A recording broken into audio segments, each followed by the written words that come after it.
Yes.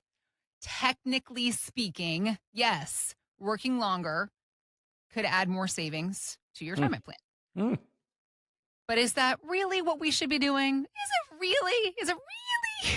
I like the inflection you get right there. Is it Whenever you really? get real high Are you sure? decibel, I don't know. lots of questions are Yeah. added at the higher decibels.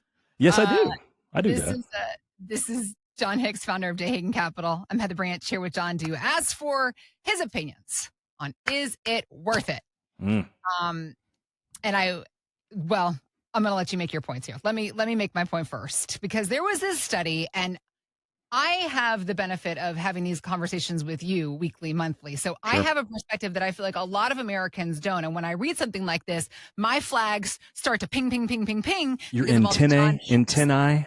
all the John Hicks voices in my head going, this doesn't seem like what they wanted. This doesn't sound like what they wanted to sound like. Yeah. This new study was done saying if you just delay your retirement Yeah. just by 1 year, it could show a benefit of $100,000 to $200,000 over a 20-year retirement. But wait, there's more because one more year working could also add income, healthcare benefits, more 401k matching. Hold on. Here comes the steak knives. Mm-hmm. It pushes off Medicare premiums. It increases your Social Security check. All of this said to you now, John, Mm-hmm. is it worth it? That is probably one of the biggest questions because I read these things all the time. Sure. The benefits of working a little longer, or the benefits of delaying taking your Social Security, or the benefits of delay. Now, Yeah. here's what it really comes down to in my thought process. Mhm. When it comes down to if you get the choice, because let's say you love your job, you don't have to retire, then what I would say is, well, if you don't have to retire, then why would you be retiring? It's not about what we're retiring from, it's what we're retiring to, right? Yeah. But every time I see these articles that say, hey, why don't you just delay? Here's my question. Who benefits the most from you delaying your retirement? Is it you? Because my thought is like, I don't know. I don't really know if it benefits any of my clients if I tell them to wait one more year. Now, it may give them a new sense of confidence that their plan may be a little bit more stable, but that's not how we Mhm. plan. We're trying to figure out what is the ultimate goal that you want to achieve? What is the least invasive way with the most security that we can get you there? And then how can we put a whole bunch of stop gaps and safety nets to ensure that if things go really wrong out there, we're protected. We know that we have your money protected. We know that the income stream is going to keep coming. We know that we're going to be tax efficient. We know if anything happens to one of that couple or happens to you, that we know where that money is going to go. And hopefully we have everything figured out to where if we have health concerns, we don't have to buy some expensive insurance plan to take care of it, right? Those are Right. the things that we're solving for. So my question always to anyone is, do you want to work longer? Because anyone can, most people can, but the question is, should you want to? So let me tell you who benefits the most from you parlaying your retirement one more year. Mm. Potentially your current employer, but here's the big one. All of those big box brokerage firms and Yep. the banks and whoever that get to hold on to your money a little bit longer. Now, that's just one piece. Now, here's the better piece for them. Mm. By you delaying your Social Security, they can be lazier. They can be less skilled because what they're saying is, I don't have to have this retirement last as long, and I don't have to stress it by pulling too much out. If we just make these people wait a couple years, we Mhm. won't even have to be that smart. We can put them in any of our junk that we put people in, and it will probably using air quotes work out, right? So what you do is you take a very low skill person and you give them some thing to say that benefits the entire system, at least those making money off of us, right? Yeah. So to me, I detest the laziness of that strategy. And I also get very aggravated when there's no skill set, because typically if someone wants to retire early, what they're really saying is, I am tired of working now, or before I am too old or too infirmed or too unhappy to Yeah. do things. I want to do things now. Well, we call those work sabbaticals. Maybe that's a good opportunity for you to change your working environment, Or check this out. It means that we just want to front load retirement a few more years. So you can do some of those things in the front end while frankly, you're the youngest and the healthiest you're ever going to be. But the big question that almost everyone asks, and they're all fearful about at all times, is, am I going to have enough money? What I have found is that people that have saved well and understand their spending concerns, they almost all can retire earlier. And sometimes, guys, 3, 4, 5 years earlier, if they understand some concessions, just a handful. Sometimes it means that they're not doing a 21-day Mediterranean cruise at the same year that they're buying a lake house at the same time that they're going to renovate a condo for their oldest daughter in Milan, right? So if you just don't do it all at once and you space things out, and this is what tax planning and income planning is about, distribution planning, when you pull those monies out, if you do that correctly, you can add years to the back end of retirement. Years. That's not a joke. So whether you save money over time or you add years to the back end, most of it with skill doesn't require you to wait any longer. So my question always is to someone that says, hey, John, should I work another year? My whole question is the same thing every time. Do you want to? Because if the numbers work out, let's get you where you want and let you see. Here's what you say you wanted, and this can be built. Here's what we would do to make that happen. Now, here's the alternative, working one more year longer. Now, if we're going to work one more year longer, let's don't just work one more year longer. Let's be strategic.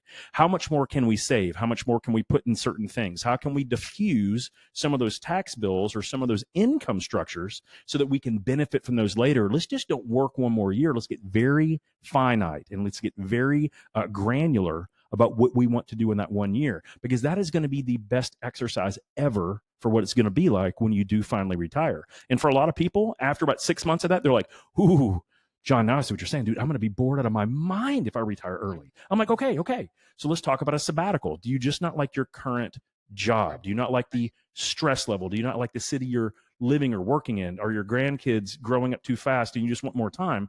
Let's figure out how we can do that in your current structure. Can we do that without you having to retire earlier or to give you the freedom that you want?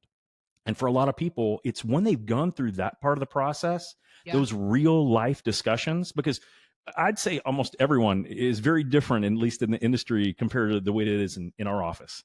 Anytime that someone comes into our office, one of the first things I ask is, hey, how's money going? If you had more income, would you spend it?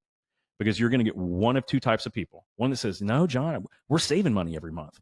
Awesome. That means that you could probably retire earlier. Or you get the other side and say, John, if I had an extra $6,000, I knew exactly what I'd do with it.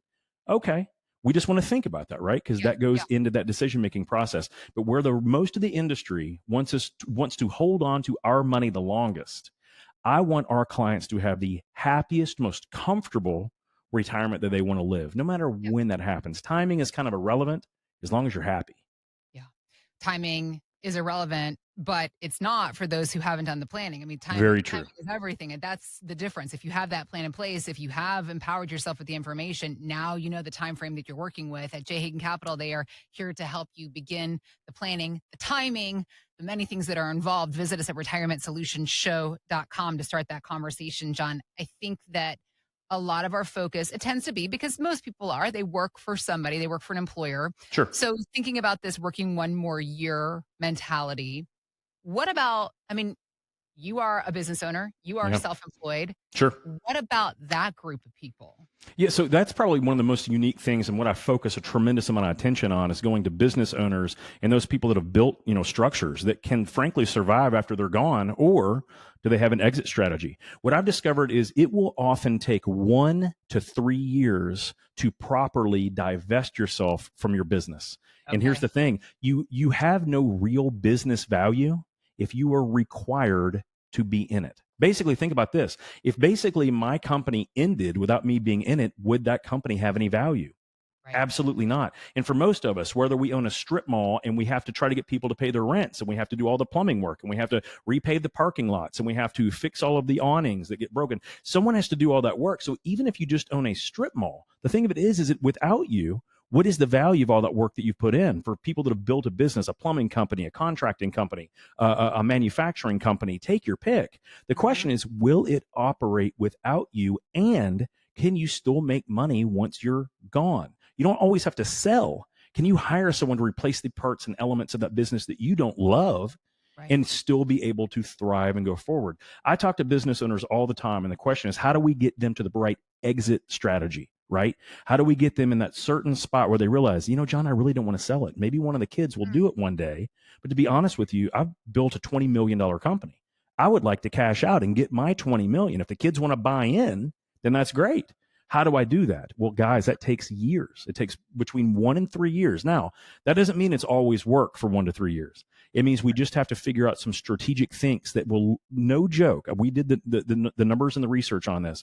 You can increase your multiple, which is how much you get from selling your business, 3 to 5x. So if your company's worth 3 million today, with proper exit planning, it could be worth 9 to 12 to $15 million if you structure it correctly. And that's what takes time. Making sure that you are top of the food chain when it comes to what value you're creating for your clients. Are you priced right? Do you have a sales system that's replicable for other people? Do you actually have inventory systems and operational guidance that allows people to succeed after you're gone, or after your spouse finally retires, or after your kids no longer want to run the business? That's what creates value. So as we're kind of thinking through all these things, man, do I want to work one more year longer? If you're a business owner and you're within 3 years of considering entertaining an exit strategy, I Yeah. would call out now. I would find out now, what are the steps you need to take? They're not always invasive, but you just have to have a real conversation so you can plan that framework of what you want to achieve. And I'm not joking. 3 times business valuations is the standard in this current economy that we're in right now. And that is life-changing if you think about it. Got it. Helping you to create a time frame for leaving the company you've been working for or leaving the company you've been building. It's all part of the planning process at J. Hagan Capital that they can help you with. So start that conversation. As John was saying, it's not an invasive process. It's an initial process. Find out what your goals are to help you begin discovering this timeline that you're working with, putting that timeline in place, putting the plan into action. RetirementSolutionShow.com is where to start that conversation with John and his team. We also have links posted in the show notes, working to empower you with the information. Can you retire today? Even if you want to keep working, great. But just having that information, it's such a confidence booster as you are getting closer to retirement. So let's start. Visit us at RetirementSolutionShow.com.